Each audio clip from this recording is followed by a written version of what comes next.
Assalamualaikum warahmatullahi wabarakatuh. Perkenalkan kami dari kelompok 4 akan membahas pengobatan plasma konvalesen, aktivasi sistem imun dan imunoterapi, serta imunopatogenesis dari COVID-19. Pendahuluan, SARS-CoV-2 merupakan virus RNA untai tunggal yang dapat menyebabkan penyakit pernafasan dari ringan hingga berat. Hingga saat ini terdapat 5 teknologi vaksin spesifik terhadap SARS-CoV-2 yang telah dikembangkan yang didasarkan pada analisis peptida antigenik yang diturunkan dari SARS-CoV-2. Dan infeksi dari SARS-CoV-2 ini akan mengaktifkan sistem kekebalan bawaan maupun sistem kekebalan adaptif. Plasma konvalesen adalah terapi pengobatan yang berasal dari pasien yang telah sembuh dari COVID-19. Plasma ini mengandung antibodi yang dapat menetralisir partikel virus untuk memblokade masuknya virus ke dalam sel dengan mekanisme imunoterapi pasif. Kemampuan antibodi untuk menetralisasi virus disebut neutralizing antibody. Plasma konvalesen terdiri dari komponen seperti albumin. Plasma yang didonorkan melalui anti-inflammatory sitokin menyebabkan adanya efek imunomodulator dan antibodi yang akan memblokade komplement inflammatory sitokin dan autoantibodies. Pada efek antivirus neutralizing antibody, imunoglobulin G dan imunoglobulin M adalah isotop utama. Pada efek imunomodulator, plasma konvalesen dapat mengontrol inflamasi yang disebabkan oleh beberapa agen infeksi atau sepsis. Pada hasil data penelitian yang dibahas, terapi plasma konvalesen yang dibandingkan dengan placebo atau pengobatan standar tidak memberikan hasil yang signifikan dalam menurunkan angka kematian. Hal tersebut disebabkan titer antibodi plasma donor yang rendah atau sebagian besar resipien sudah memiliki antibodi netralisasi, sehingga fungsi terapi plasma sebagai imunoterapi pasif tidak efektif. Dapat disimpulkan bahwa terapi plasma konvalesen tidak memberikan efektivitas pada perawatan pasien COVID. Hal tersebut disebabkan karena pemberian plasma konvalesen pada kondisi COVID sedang hingga kritis tidak terdapat adanya perbedaan dalam menurunkan angka kematian. Jadi, perlu dilakukan evaluasi pada terapi plasma konvalesen lebih lanjut sehingga dapat memberikan terapi yang efektif pada pasien COVID. Baik, selanjutnya aktivasi sistem imun dan imunoterapi. Peptida spesifik yang diturunkan dari protein struktural SARS-CoV-2 dapat dianggap sebagai imunogen potensial untuk desain vaksin karena memicu respon antibodi dan sel T. Respon imun antigen spesifik terhadap SARS-CoV-2 dapat dilihat pada gambar berikut.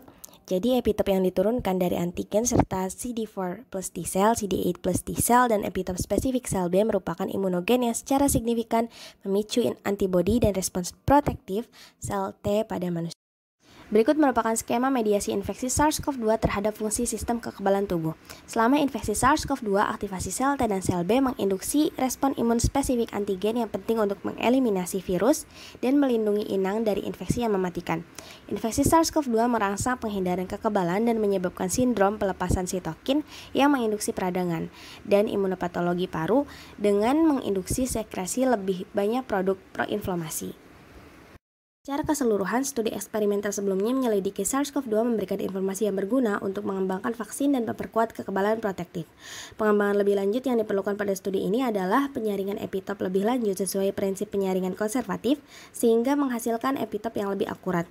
Melakukan pendekatan komputasi untuk mengamati pengikatan afinitas epitop yang diidentifikasi sehingga meningkatkan imunogenitasnya serta strategi untuk menghentikan resistensi juga harus diselidiki lebih lanjut. Berikut penjelasan imunopatogenesis COVID-19.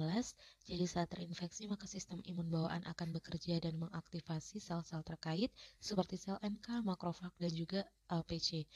Namun saat terinfeksi SARS-CoV-2 diketahui bahwa sel NK ini akan dihambat oleh NKG2A, kemudian makrofag yang menghasilkan IFN1 seperti gambar di samping akan dihambat oleh ORF dan NSP yang dimiliki oleh SARS-CoV-2. Kemudian sel APC juga tidak akan bekerja secara setelah kegagalan sistem imun bawaan akibat produksi IFN1 yang berkurang, maka sistem imun adaptif diaktifkan. Pada saat terjadi infeksi, sistem imun adaptif ini menghasilkan antibodi IgM dan IgG, juga mengalami penurunan pada sel TCD4+ dan CD8+ yang mengakibatkan kondisi limfopenia. Selain itu, infeksi SARS-CoV-2 ini juga menghasilkan sitokin-sitokin inflamasi seperti IL-6 yang berkorelasi dengan kejadian gagal napas, ARDS juga badai sitokin. Pada dasarnya, infeksi SARS-CoV-2 ini diketahui mengganggu pensinyalan IFN1 dan juga translokasi IRF3 pada respon bawaan, juga pada respon adaptif menunjukkan penurunan nilai sel TCD4+ dan CD8+, serta peningkatan sitokin inflamasi IL-6 yang berkorelasi dengan hasil klinis yang buruk. Dengan mengetahui mekanisme tersebut, dapat dipertimbangkan sebagai pengembangan terapi yang memfokuskan pada kegagalan sistem. Berikut adalah daftar pustaka yang kami gunakan. Sekian yang dapat kami sampaikan. Wassalamualaikum warahmatullahi wabarakatuh.